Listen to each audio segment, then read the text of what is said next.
Okay, so Algebra 1, Day 1, 1.1. I would highly suggest the notebook run through to copy some notes down because there's a 12-point quiz tomorrow that comes entirely from this world of stuff. If you're an assignment writer-downer, write down, hey, study quiz, 12-point words. And we'll come out tomorrow and do that. So note 1 of the day, question 1 of tomorrow's quiz is, what is a variable? So does anybody have a thought on what is a variable? It's a definite algebra word you'll be used to hearing pretty soon. Is that one like a letters and math? It's a letter. That's some of it, yeah. A letter that takes place in letter? I'll go with that. So you don't have to word for word me, but I like that. The way I had it in my notes was that it's a letter that represents a number.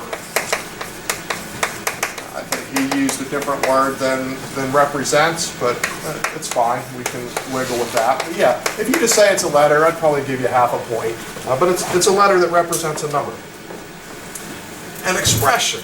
Does anybody know what an expression is on our board at present? We have 6 expressions on the board. Any memories of an expression? Or can you spot me on the board one of our 6 examples of an expression?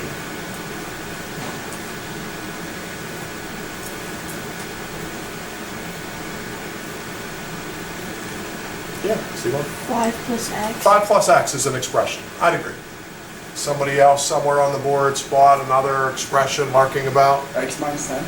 X minus 10. That's another expression. There's 6 of those up there on the board. So what does an expression, what is it? What's there? I don't think we really need hands. There's only a handful of you here today. Is it a variable like Some variables could be in it, yeah. a minus like a number? Could be a sign in it. Because we had an add, we had a subtract. This one doesn't have a sign, but what's going on in that one? That's a multiply world. This fraction bar means to divide. So we have some kind of signs. There's variables, there's signs. There's also, can be. What else do you see in those expressions other than signs and variables? Fractions. Could be. I would count that as signs to see the fraction bar. What else do you see in these other than variables and signs? Numbers. There's numbers, yeah. So I'd say an expression is just a combination of numbers, variables, and signs, like add, subtract, multiply, divide. Could you have only numbers and signs? 2 plus 3? Yeah, that's an expression. Could we have just variables and signs? Yeah, like here's one, x, y. That's an expression that just has variables. It doesn't have to have all of those things, but it has a mix of them. We've got numbers, we got variables, we got signs. That's expressions.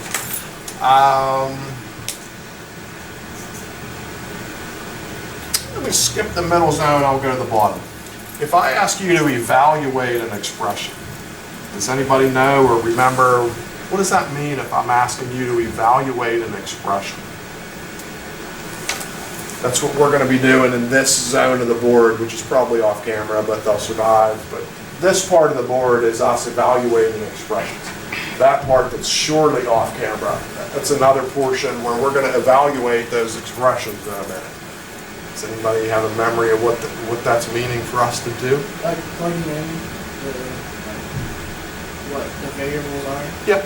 So you're going to, variables go out and in go some numbers, and then you just do the math. So you don't have to word for word exact answer me on what this means, but I'd say something like we need to replace the variables with numbers.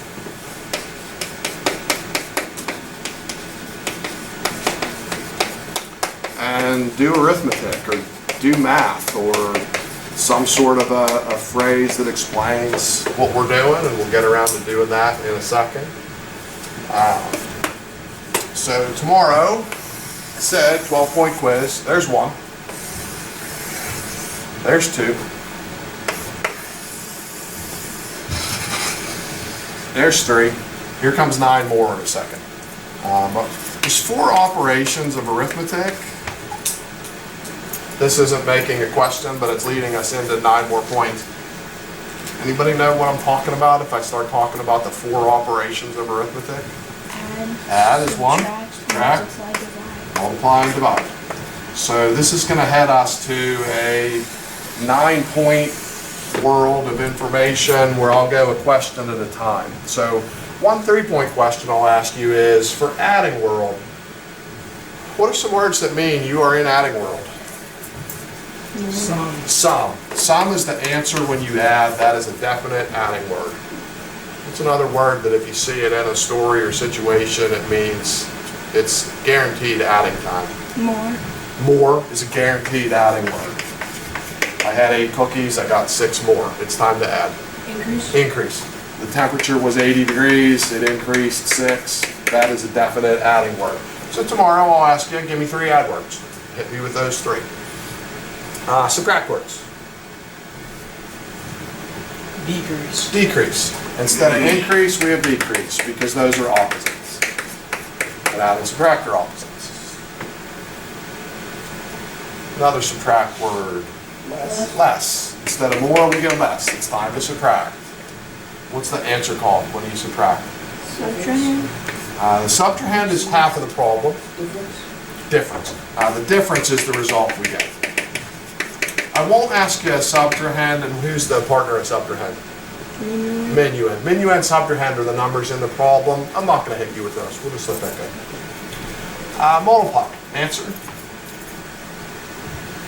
Product. This is the product. And then there's one word that means multiply, and it's a weird word. Of. Usually fractions or decimals or percentages have to be in the sentence to make that make sense, like 2/3 of 12, that's a multiply problem. 80% of $90, that's a multiply problem. Divide answer? It's a keyword. Quotient. And I'm also going to throw in there ratio. That didn't make our 7th grade experience together until much later in the year. But if you see the word ratio, ratio is a divide word. There's going to be fractions, which fractions mean division. That's all like sort of working together. But column 1, that's just information, words that you should know. 12-point quiz tomorrow, the 12 things that I just circled. So to recap, what is a variable? Got it. What's an expression? Got it. How do you evaluate an expression? It's there. 3 words for adding, 3 words for subtracting, 2 words for multiplying, and you know what? It only has 1 for division. 1, 2, 3, 4, 5, 6, 7, 8. You don't need ratio for division. That doesn't even need to be on there, so we can ignore that one. It's true, but it didn't make the quiz. Division, I only did a single point, so that's out. Question about that? So a homework skill that you'll need to utilize, there's some problems where they're going to give you an expression and they're going to ask you to come up with an English way to say that. So if I give you this expression and I say, I don't want math symbols, I want like an English, not even full sentence, but an English phrase, what would be a way that a human could describe this with words instead of math? 5 increased by X. We could say 5 increased by, instead of X, let's say a number. So 5 increased by a number. That works for me. Somebody don't use increase, do it another way. The sum of 5 and a number. The sum of 5 and a number, that works for me. Somebody do it another way. Other than increased or sum, what's our other word we could use? 5 more than a 5 more than a number. That all works. Doesn't matter to me how you say that. 10 of you could say that maybe 10 different ways and all be okay. But they're going to want you to make a translation like that. If I want to hit this one up, what can you say about that one if we go word style? A number decreased by 10. A number decreased by 10 works. A number less than 10. It's close. That one always gets people. 10 less than a number. 10 less than a number. The phrase less than always puts things out of order. When you do adding, does order matter? No. So whatever if we said 5 more than a number, or a number more than 5, doesn't matter. 5 increased by a number increased by 5, doesn't matter. But when we go subtract, the order matters, and when we do the less than phrasing, it's always this less than that. 10 less than a number is the way we have to say that. What if we want to, we already said decreased, right? A number decreased by 10 is fine. You could also say it's the difference of a number and 10. Everything is in the order that you read it, left to right, except less than. Less than, you just got to switch it up. For this one, you can't really use the word of. If it's for a fraction, we could use of, but here to make a phrase, you pretty much have to just use the word product. The product of 6 and a number. Product of 6 and a number. Can you mix up order on those? Multiply? Yeah. Divide, can you mix the order up? No. Say it in the order that you're reading. So here we'd have to use the word quotient. The quotient of and 3. Quotient of a number and 3. Question about getting to English?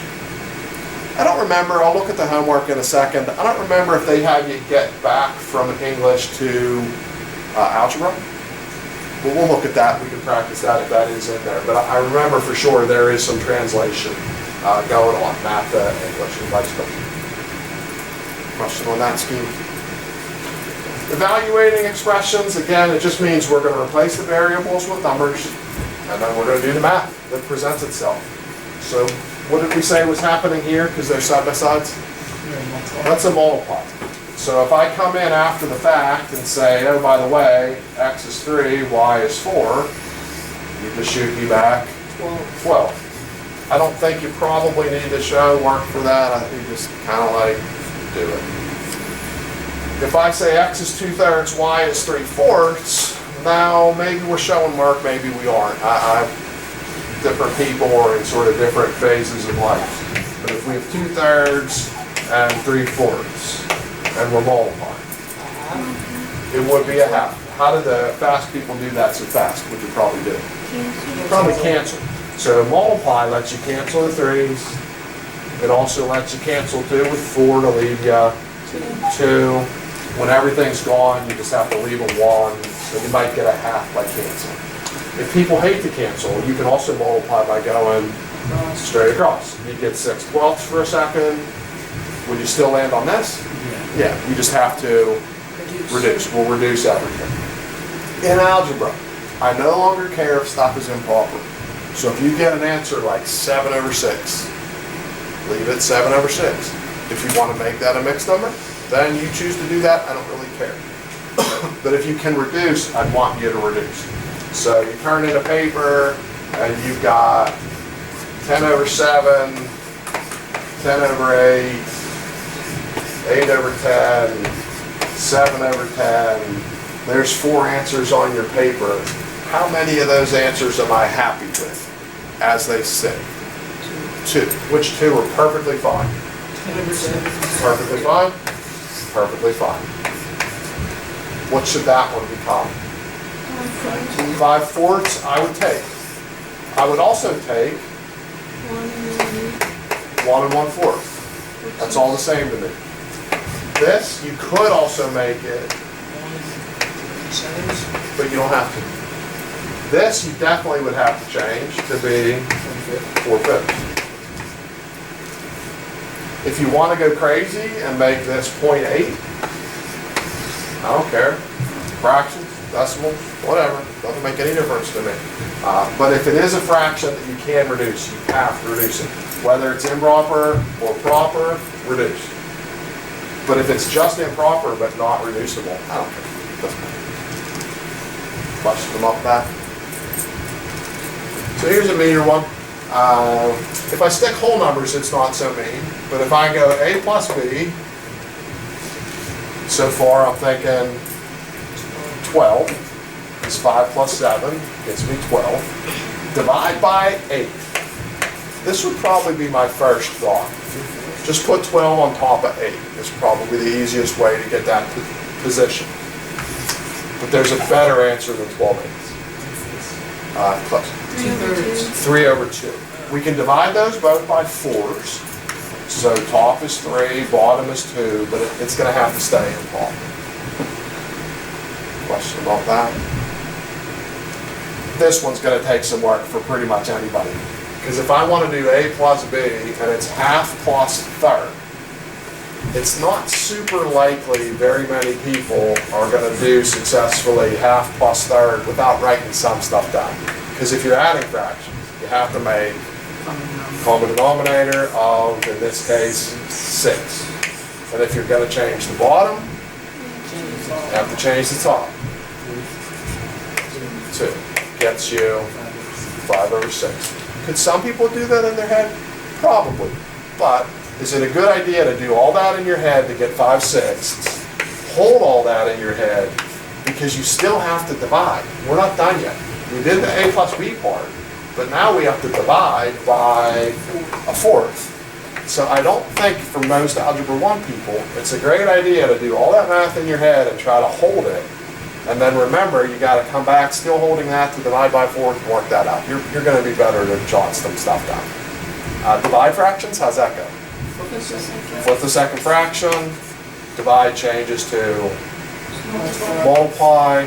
If you're not in a canceling mood, for a moment, you'd sit on 20 over 6.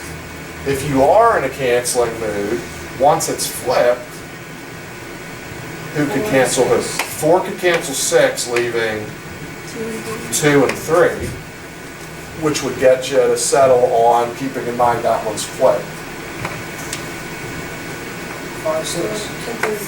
10 thirds, because the 2 would multiply the 5, get us 10 thirds. If we sat on this anyway, how would we make that jump? How would we get from there to there if we were on that road? 2. Divide by 2. Is this the best answer we can do? Is that a good answer? Am I taking that? Yeah. Somebody might want to change it, because 7th grade we always make you do that. What might somebody want to do instead? 3 1/3 would be fine. If you want to keep doing that, keep doing it, but it's not like forced on you anymore. Question about what's up with this? Let me look at homework page. Homework page is going to be on page 5. Open up your book just so I can tell you a thing or two about this. Page 5. Make sure when you go to do the homework, you don't do the class exercises. The class exercises, sometimes we might do in class. Sometimes, like today, I'm just going to act like they're not there. But it says exercises and they're numbered. And sometimes when you go to do the homework, that you, by accident, you might do that. I mean, it doesn't hurt you to practice a little extra, but that's not what we're doing. People redoing this, did you sometimes have that happen to you last year with this book? You'd start doing the thing and you're like, oh, I didn't have to do those. Do it. Start with the practice exercises. So the syllabus has the exact numbers, but I'll read them off to you anyway, just taking a peek and making sure we got you covered. 1 to 8 is evaluating expressions, and those are easy ones. They're all like putting in whole numbers. That should be a pretty quick hit, 8. 9 to 16, you're evaluating expressions, but there's a little more bite to those. The math gets a little harder. You know, this set of numbers was the same process as this set of numbers, but I think we'd all agree it was a lot harder dealing with the fractions. It's a lot easier when we had those whole numbers. So when you go to do 9 to 16, it's the same type of project, but just the math is harder because they're just a little bit bigger on those. But we're going straight through to 16 there. 17 to 20, they want you to get the opposite way of what we practice. We practice taking math and making it an expression.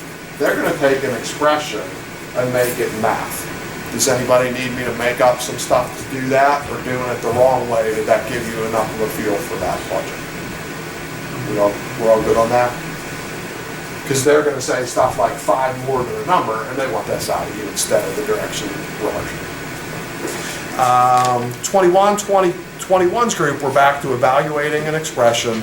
And that's more of like the harder-ish ones, again, with some fractions and bigger ones mixed in. And then we start to skip around. So we're working, starting on page 5. We're going to go straight through to 22, and then we start skipping around. We're going to do 24. We're going to do 25. We're going to skip down to 30. I'm going to do all of 33 to 36. 33 to 36 is, again, the same style as what we practiced backward. It's going to take the words and want you to make an expression again.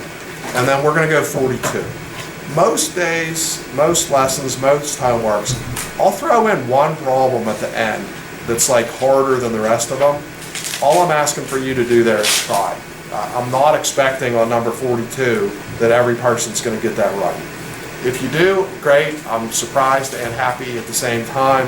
But what I'm asking everybody to do is try 42. And if you get it, be happy, because you accomplished a little more in getting number 42 right than you accomplish in getting some of the other problems right. It's just sort of like put a little star on your forehead if I had stars to put on your forehead. Good job, 42. Sticker. But I'm not going to go by stickers.